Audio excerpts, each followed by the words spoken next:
అందరికీ నమస్కారం. ఈరోజు మనం మహారాష్ట్రలో ఉన్న ఒక అద్భుతమైన ప్రదేశానికి వెళ్తున్నాం. అదే కోల్హాపూర్. ఇక్కడ మహాలక్ష్మి దేవాలయం గురించే ఈరోజు మన విశ్లేషణ. ఇది కేవలం రాళ్లతో కట్టిన కట్టడం కాదండోయ్, లక్షలాది మంది భక్తుల నమ్మకానికి, వాళ్ల విశ్వాసానికి జీవనాడి. అసలు ఆలోచించండి, ఎందుకు ప్రతి ఏటా లక్షల మంది ఎందుకని ఈ ఒక పవిత్ర స్థలానికి ప్రవాహంలా వస్తారు? ఈ ప్రశ్న వెనుక ఉన్న అసలు కారణమేంటో పదండి ఇప్పుడు తెలుసుకుందాం.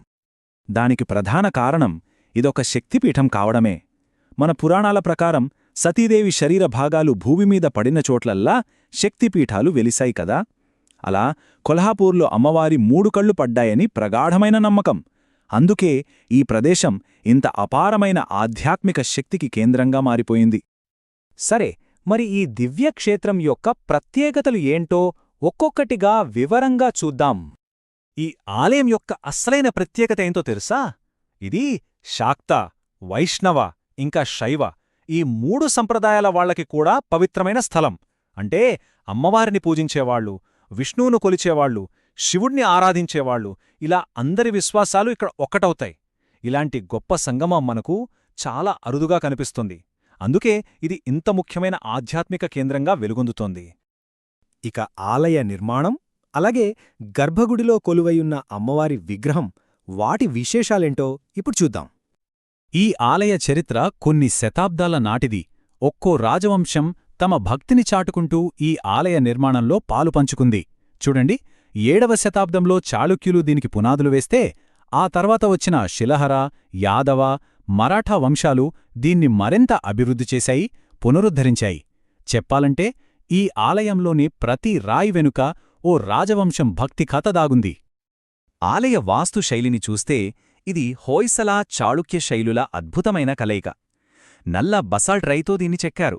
ఇక్కడి ప్రతి శిల్పం ఓ కథ చెబుతున్నట్టే ఉంటుంది, చూసేవాళ్లను కట్టిపడేస్తుంది. ఇక ఇక్కడే అమ్మవారి విగ్రహం గురించి చెప్పుకోవాలి. చాలా ప్రత్యేకం. ఇది స్వయంభువు, అంటే ఎవరూ చెక్కింది కాదు, స్వయంగా వెలసింది. 4 చేతులు, ఒక చేతిలో నిమ్మపండు, మరో చేతిలో గదతో కనిపిస్తుంది. కాని అసలు విశేషమేంటంటే అమ్మవారికి యజ్ఞోపవీకం, అంటే జంధ్యముండటం, తలపై కిరీటానికి బదులు సర్పపడగ ఉండటం. ఇవి సాధారణంగా దేవి విగ్రహాల్లో కనిపించవు. అందుకే ఈ రూపం ఇంత విశిష్టమైనది. సరే, ఇప్పుడు ఈ ఆలయంలో జరిగే ఉత్సవాల్లోకెల్లా అత్యంత అద్భుతమైన, కళ్ళు చెదిరే వేడుక గురించి మాట్లాడుకుందాం. అదే సూర్యకిరణోత్సవం.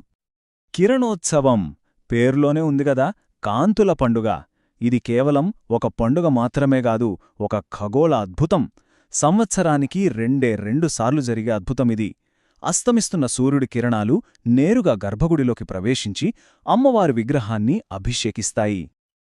ఆ దృశ్యాన్ని ఒక్కసారి మన కళ్ల ముందు ఊహించుకుందాం. సూర్యుడు అస్తమిస్తున్నాడు.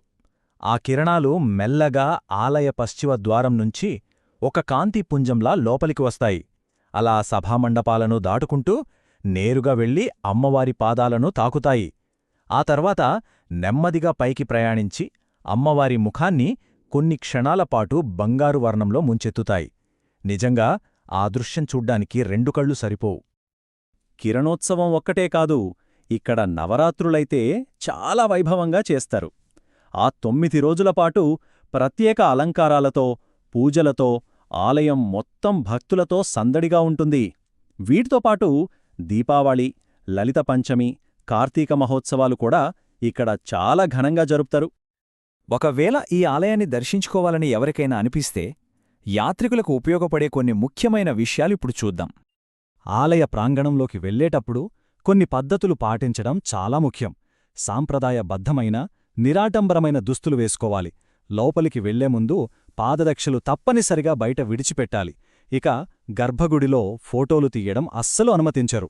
రద్దీగా ఉన్నప్పుడు క్యూ పద్ధతిని గౌరవించడం కూడా ముఖ్యం.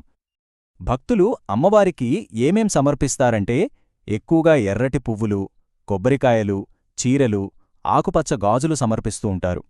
అలాగే అక్కడి ప్రత్యేకమైన స్వీట్, పేడాను కూడా నైవేద్యంగా పెడతారు. మరి ఆలయాన్ని ఎప్పుడు సందర్శిస్తే బావుంటుంది?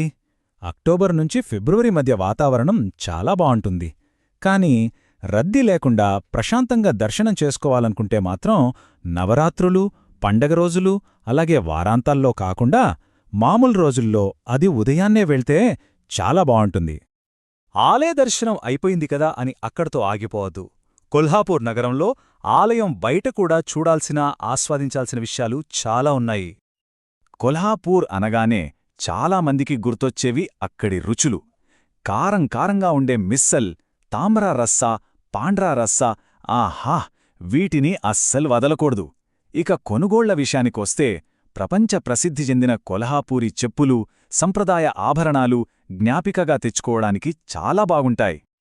కొల్హాపూర్ చుట్టుపక్కల కూడా చూడాల్సిన ప్రదేశాలు చాలా ఉన్నాయి. దగ్గర్లోనే జ్యోతిబా ఆలయం, చారిత్రక పన్హాలా కోట, నరసోబాచి వాడి ఉన్నాయి. ఇంకా నగరంలోనే అయితే న్యూ ప్యాలెస్, రంకాల సరస్సు కూడా తప్పకుండా చూడాల్సిన ప్రదేశాలు. ఇక ముగించే ముందు ఒక చిన్న ప్రార్థనతో ఈ విశ్లేషణను పూర్తి చేద్దాం. ఓ అంబాబాయ్, కర్వీర మహాలక్ష్మి, మాకు శ్రేయస్సు, స్పష్టత ప్రసాదించు తల్లి. అస్తమించే సూర్యుడు నీ గర్భగుడిని ఎలా ప్రకాశింపచేస్తున్నాడో అలాగే నీ కృప మా హృదయాలను కూడా వెలిగించుగాక. భక్తి, చరిత్ర, వాస్తుశిల్పం ఈ మూడింటి అద్భుతమైన సంగమం ఈ ఆలయం. ఈ విషయాలన్నీ తెలుసుకున్నాక ఈ యాత్ర ఎందుకంత పవిత్రమైనదో మనకు స్పష్టంగా అర్థమవుతుంది.